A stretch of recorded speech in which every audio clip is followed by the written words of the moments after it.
Getting your business on the local news and getting your business listed on the national news are two very different things. For national news, you have to have something that's very compelling, very interesting, and worth talking about.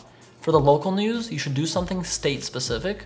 You should do something that is based on, something that's going on in that state. And then for the national news, you should create a larger newsworthy tool or game or something like that and make it fun so you can actually get people to cover it.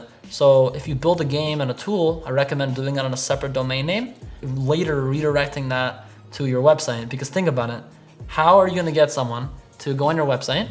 They're gonna see that you promote your watches, and obviously you're trying to get on the news because you wanna promote your watches, and they're not gonna cover you. But if you make a fun game about watches and it's a separate domain name and you're just trying to promote that, and the news reporter does not know they have a real business behind it, but it's just that game, they're actually gonna cover it because they're just thinking you're promoting a free game.